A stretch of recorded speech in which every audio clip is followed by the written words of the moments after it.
All right, I'm gonna call the Town of Dayton Community Preservation Committee meeting to order. It is Monday, April 8th, it's 5:39 p.m.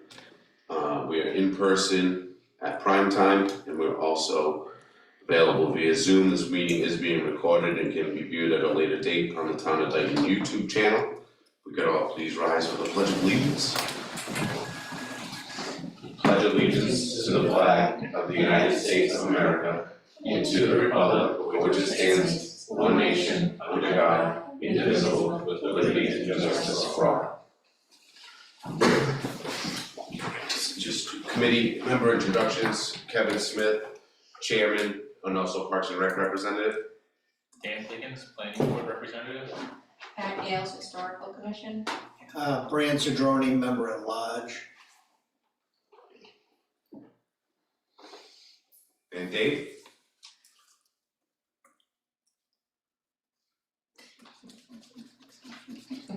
Is he muted? Unmute, and Dave Eckerson, Financial Officer and Member at Large. Thank you, sir. First thing we have is approve the prior meeting minutes from March 20th. Did everyone have a chance to review? Yes. I'll move that we approve them as written. Second. We get a motion and a second. Any discussion? Any amendments needed? And it looks good to me. All those in favor will roll call. Kevin Smith, aye. Dan Higgins, aye. Pat Gales, aye. Brian Cedrone, aye. Dave, aye. Thank you.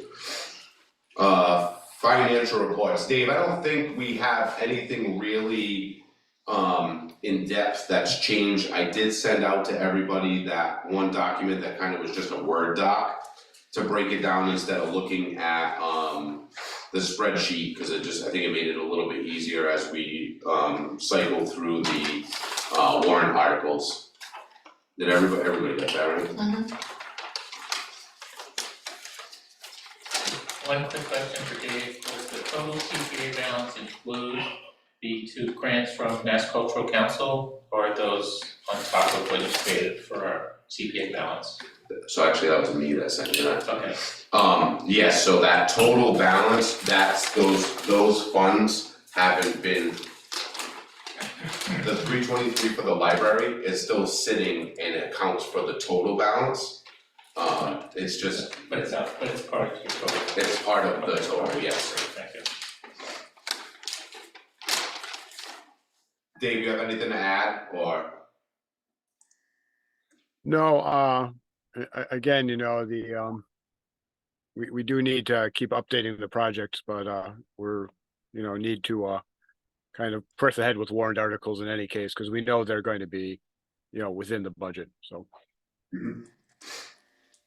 Yeah, one other thing too is it's been a little bit, and I gotta follow up with Serena, is we regularly get project fund balance updates, but it seems like almost quarterly that we get our overall fund updates. And really probably the reason behind that is because it's not like money is flying in, it's trickling in as it comes into, with taxes paid. So it doesn't change that often. But I think the last one we received was the end of December. So it's we're probably due for an update, but those are pretty solid numbers with what I sent out to everybody.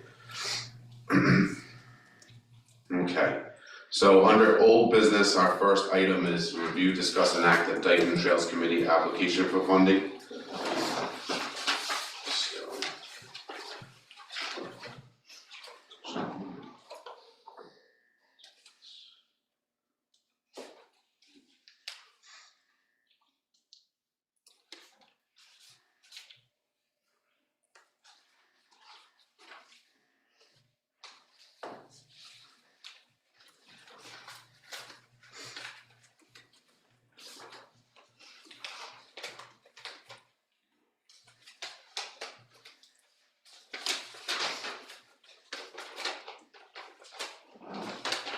Grab the total on there.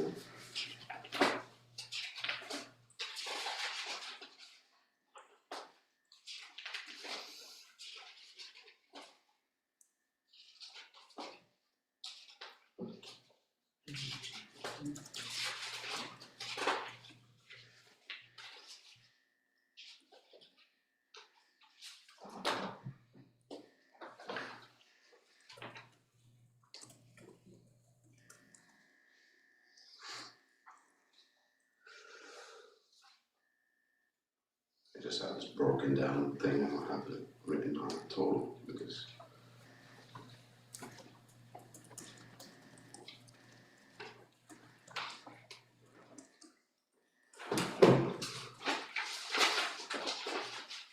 You're looking for the phase one, Yeah, that's total for phase one, 62.5. 62, that's what I thought it was. 62.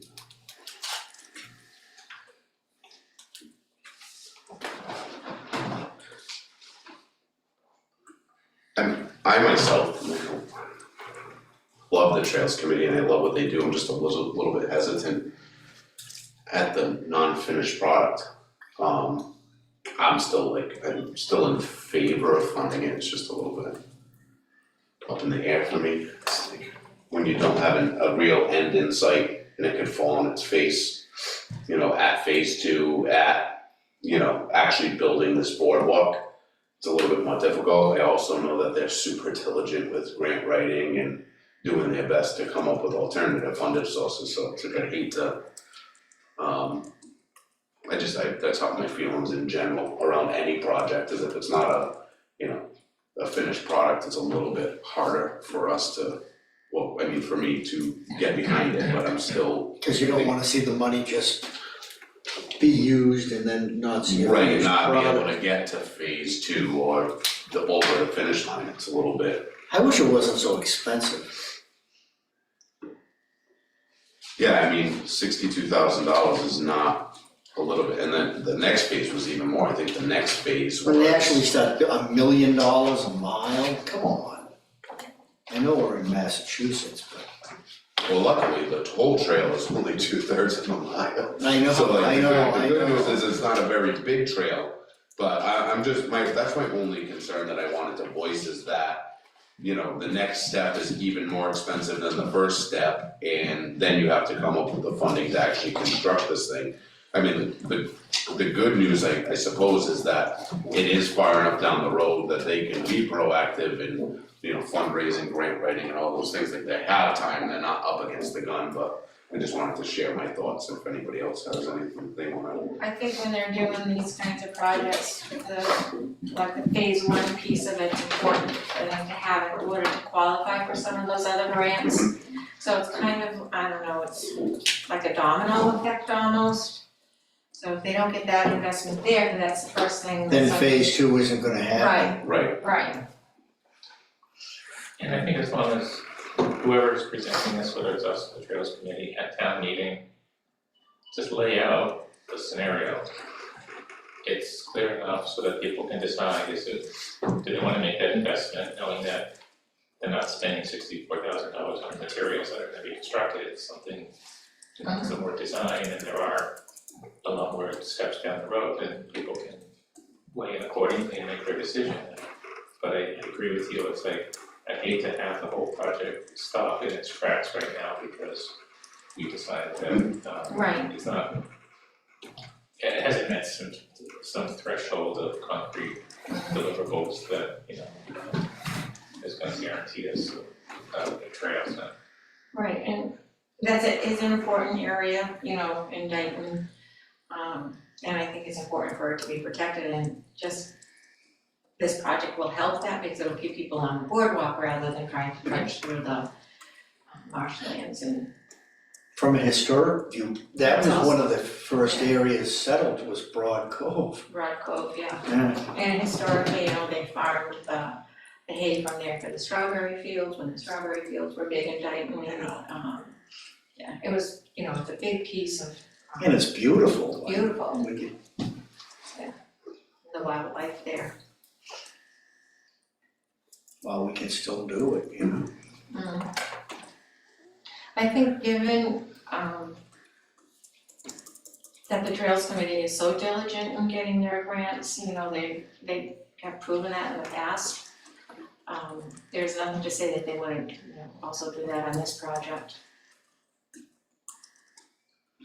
and one, I think it was the $40,000 grant that they got, which was from the CPC, right? yeah, so originally they actually were awarded, funding, and then they didn't use it, yeah. And they returned it to us, yeah. Yeah, no, they've been super good with finding other sources.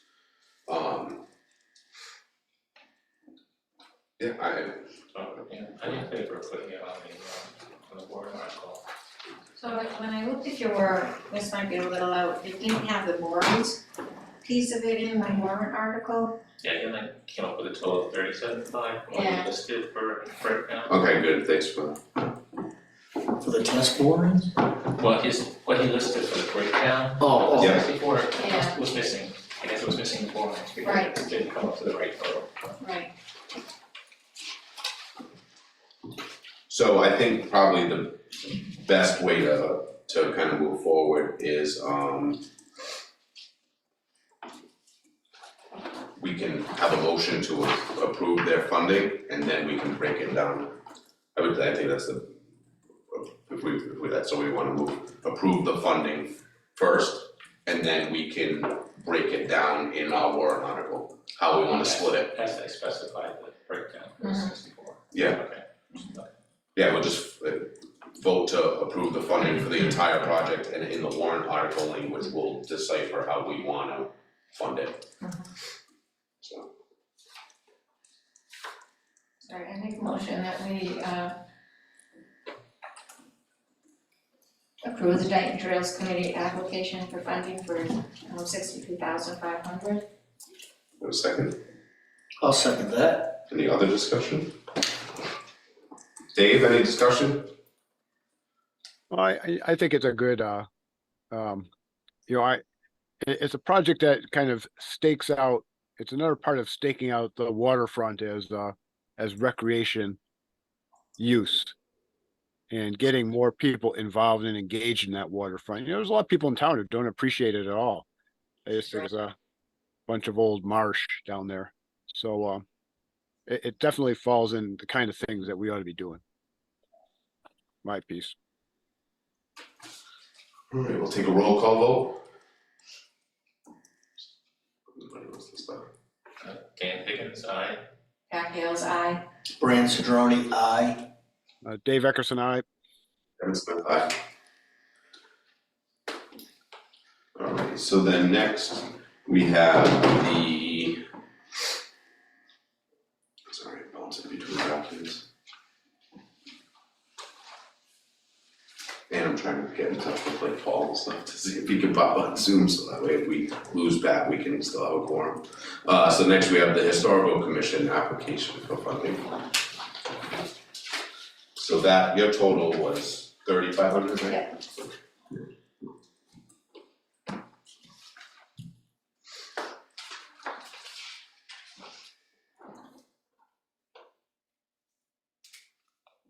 I don't have much to say about that one, that was pretty easy peasy. If anybody wants to make a motion to approve that or otherwise. I'll make a motion to approve the historical commission request for $3,500 for continuation of the project of historic property survey. I'll second that. Any discussion? And a roll call vote? Dan Higgins, aye.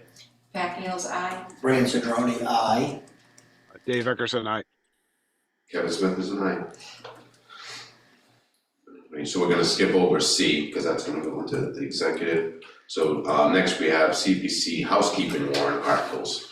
So, just next on this, open that back up so I can get in there.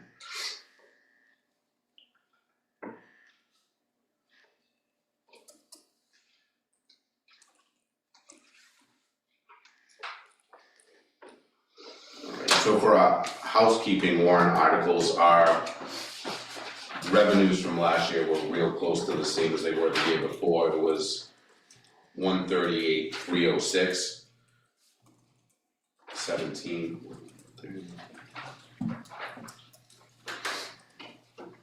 That was for what year? So what it is we're basing it off of just what we raise locally, so that's not our matching funds or anything like that, Right. that's just what the surcharge brings in. And that's how we base off that formula of the 10-10-10-5. I know we had talked a little bit earlier in the year about if we wanted to shift it to different spots, if we also too, our administrative expenses were much lower, so what happens is, at the end of the year, it still ends up rolling into our undesignated unreserved. But it's just why tie it up if you don't need to? But I was looking again over the weekend at some of our reports of expenditures because originally I kind of wanted to make a move to lower that 5%, which usually ends up around $5,000. But we have $875 for our annual dues to the coalition. And then if we have any public hearing notices, like the newspaper, I think last year that was a couple $100. Plus there might be little things like that. How about your signs? Well, signs can fall under just our we have unrestricted checking, so we can. Okay, we I can write it out understand, of that okay, too. yeah, But it doesn't need to come out of the okay. administrative, that actually wouldn't come out of the administrative. So I'm No, like, I it think really it's isn't. perfectly okay to just leave it at the 5% and just, does anybody have any particular, does everybody wanna stick to just the 10-10-10? Does anybody wanna see a shift towards a particular group? 10-10-10 is the minimum. 10-10 is the minimum, yeah. First, I think we've had this discussion at other times about shifting it, and at that time, I think it was agreement, and I kind of supported it, which is that 10-10-10, meaning putting in the middle, gives us the greatest amount of flexibility, because then we can shift it as needed. Not that it doesn't, we may not wanna show something as a high priority in our mind, but practically, just keeping that the minute allows us to move funds wherever we think they might be necessary at any given moment, so Because once you raise the percentage, then it's in that account no matter what, Correct. yeah. And you can't Right. use it for open space if it's in the that's not our store. historical mean that specific needs, but it's Yeah, right, according.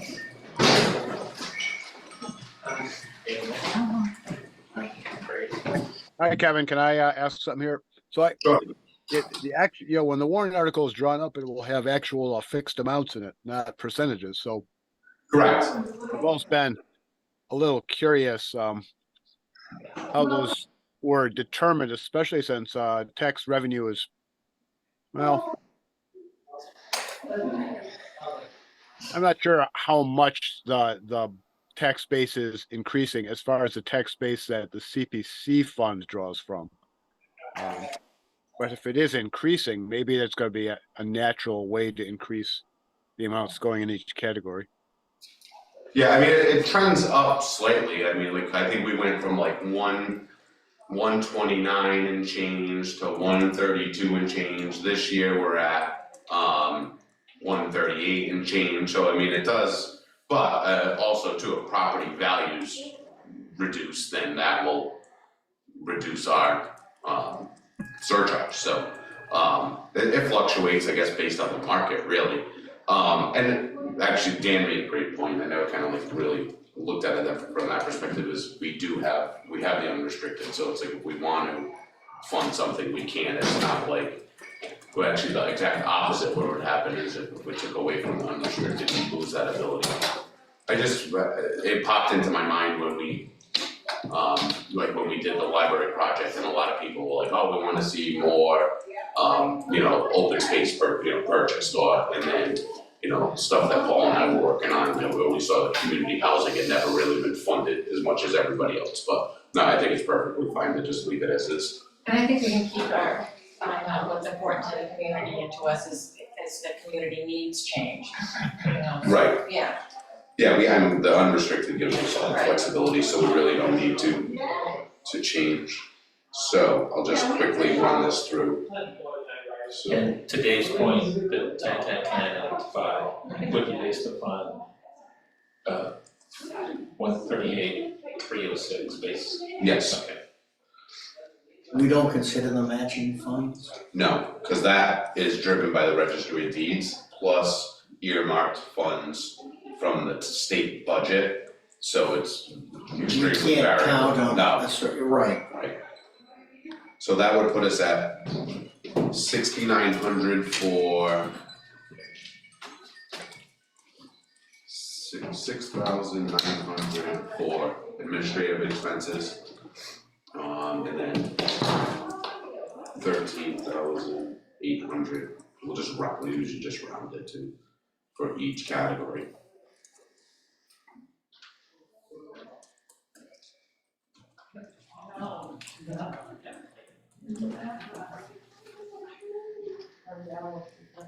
So then.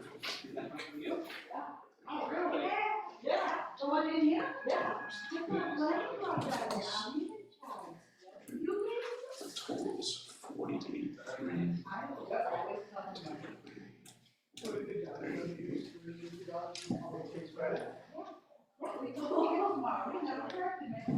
And that puts us at, our budget reserve at 89,700.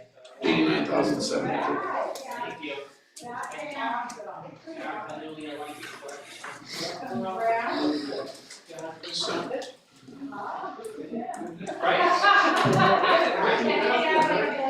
Kramer, do you want me to ask them? Definitely.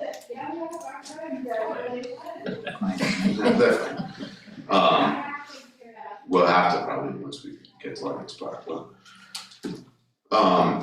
If anybody, doesn't have anything else on that, we wanna just make a motion for the housekeeping warrant article. You just have to make sure it says FY 25 instead of 24 and.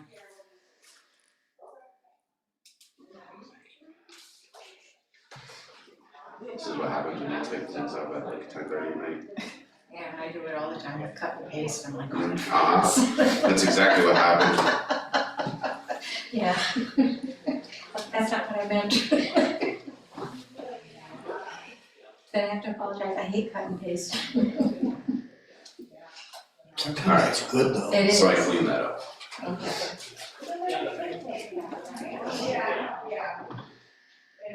Want me to rattle it off quick? I'll entertain a motion to approve the Community Preservation Act housekeeping warrant article with the administrative expenses at $6,900, historic resources $13,800, community housing $13,800, open space $13,800, budget reserves $89,700. So moved. Second. Any other discussion? Take a roll call vote. Dan Higgins, aye. Pat Gales, aye. Brand Cedrone, aye. Dave Eckerson, aye. Kevin Smith is an aye. Alright, so next we have the CPA project articles. So the first one that I drafted was, so I put to see if the town will vote to appropriate $3,500 from the CPA Historic Resource Fund to be expended by the Community Preservation Committee for the community-wide historic property survey conducted by the Dayton Historical Commission to identify 10 historic properties in the West Dayton area of town. Project completion and expenditure of funds shall be in accordance with step 7 of the Town of Dayton Community Preservation Committee's application and guidelines. I just asked Kat, it's specifically gonna be for West Dayton, it's not like you just want 10 more properties. No, it's West Dayton, tenant in the West Dayton area. I just didn't wanna craft it that way and then you have to change your mind Right. because, well, let's do it someplace else in town. It's West No, Dayton is sufficient. No, that, yeah, cause we haven't done any, surveys up in that area. Okay.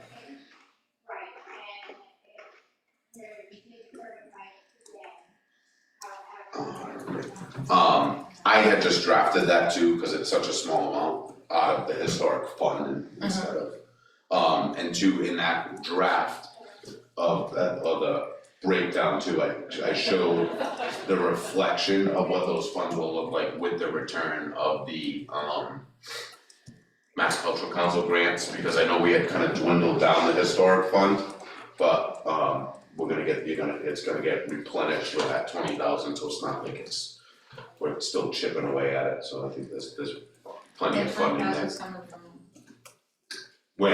From the library project, cause we got yeah, the 200,000, and we were gonna that's right, completely reimburse historic. right, Remember, we had discussed that previously. Yeah. Um, got it. Forgot about that. are you okay with that the language in the end, just, I figured just keep it simple and refer it back to our guidelines instead of writing this big long blurb.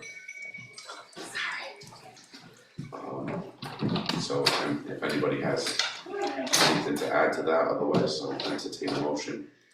I'll make a motion to approve the warrant article for these historic preservation as written. I'll second that. Any other discussion? Roll call vote. Dan Higgins is an aye. Pat Gales, aye. Brian Cedrone, aye. Dave Eckerson, aye. Kevin Smith is an aye. Alright, so the next one we'll have to do a little work on here. So our total for that was 62.5.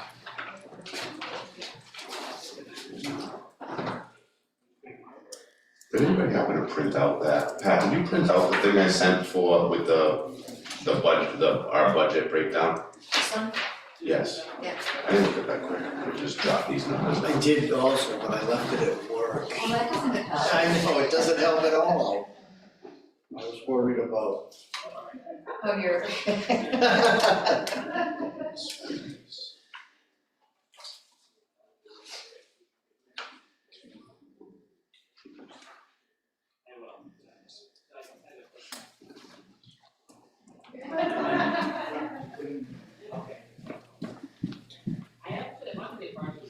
It seems like all the grants are getting better too, like applying for them and stuff, like we seem to be getting more, doesn't it?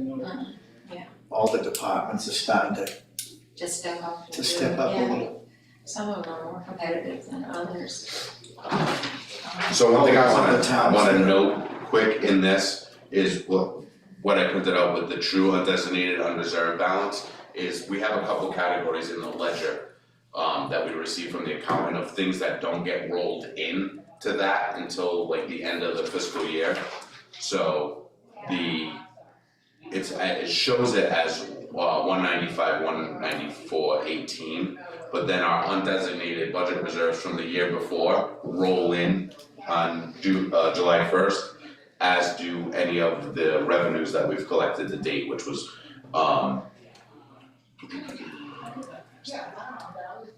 51,914, which that's ever growing too, that's outdated. So that's why I gave the note at the bottom, plus the Mass Cultural Grant return. So our true balance is really closer to 580,000. So it's not as dwindled as it appears on the ledger. You gotta add in these pieces to get the true picture. So just as a note for these projects.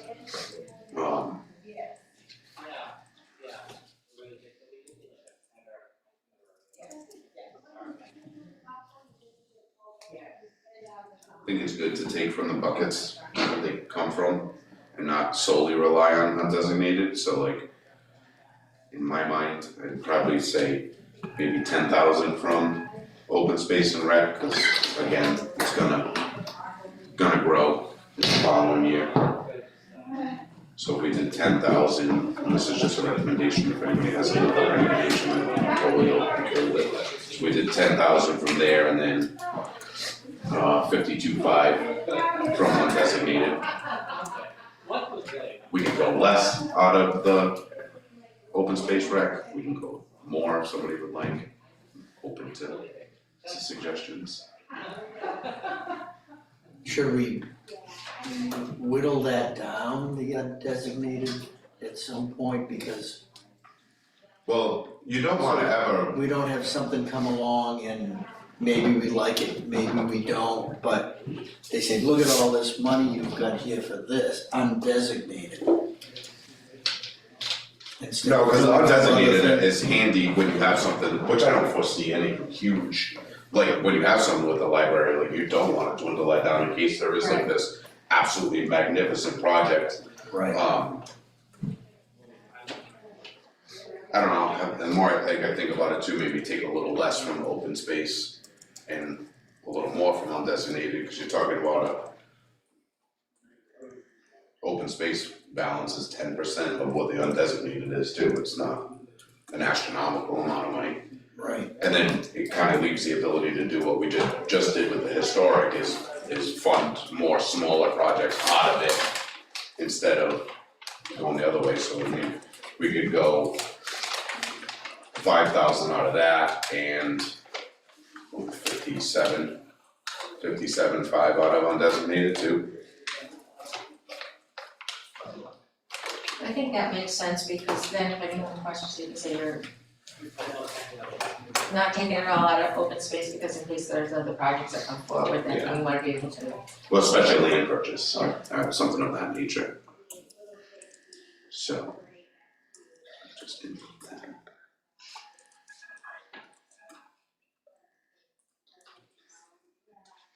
And then, oh, you know, where I messed up is the way I wrote it. It was 3 borings, so the geotechnical observation and analysis, which was the borings, should be 36,000, right? Is that where my math was wrong? So 12. Yeah. I think that's, 12 each. I think, yeah, it's 12 each, Yeah. that's where I messed up. So let me just, No, see, no, in his phase one, it says the geotechnical observation analysis assumed 3 borings at 12,000. And then he has borings, assumed 3 borings at 25,000.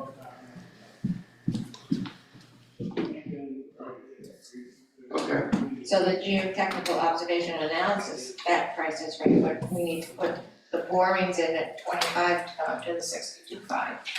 so the observation and analysis was 12,000? Yeah. Okay, and then borings. Yeah. And what was that number? 25,000? Yeah, if that's the number he put in, you don't have to put how many board, just put Right. Yeah, a number. just borings. In case, whatever. So then the total of that article should be the 62.5.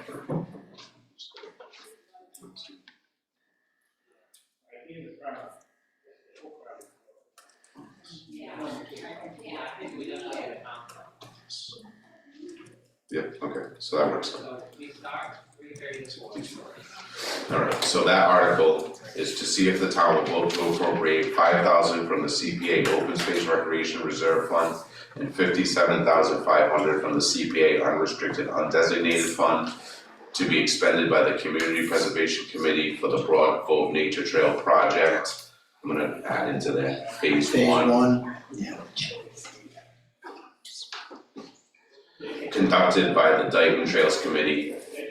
Wetland delineation report 10,000, permitting 14,000, geotechnical observation / analysis 12,000, borings 25,000, printing, mailing, etc. 1,500. Project completion and expenditure of funds shall be in accordance with step 7 of the Town of Dayton Community Preservation Committee's application and guidelines. To make a motion to put that on the warrant as read. I'll second that. Any other discussion? Roll call. Dan Higgins, aye. Back Gales, aye. Bran Cedrone, aye. Steve Eckerson is aye. Kevin Smith is an aye. Yeah, Kevin, would you mind admitting me to the meeting? My other I'm gonna try and get in on my phone so I can move around a little. Yeah.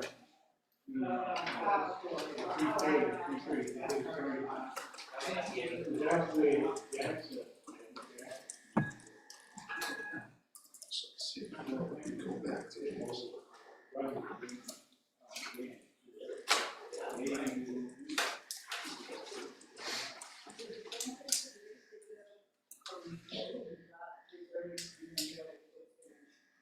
Any other old business? For new business, is it possible that we table this into consideration of time restraints for FPL? Thank you. Is that a second? You need a Yeah, we need a second on that? second. Second. I didn't think it was a motion, but so I think that motion. Yeah. Any discussion? Roll call vote? Dan Higgins is an aye. Back Gales, aye. Bran Cedrone, aye. Eckerson, aye. Kevin Smith is an aye. Any public input? Hearing none. In accordance with Mass General Law, Chapter 30A, Section 21-6, to consider the purchase, exchange, lease, or value of real property if the chair declares that an open meeting may have a detrimental effect on the negotiating position of the public body regarding 2815 Pleasant Street, Dayton, Mass. We are now going to enter into executive session. We will not be returning from executive session.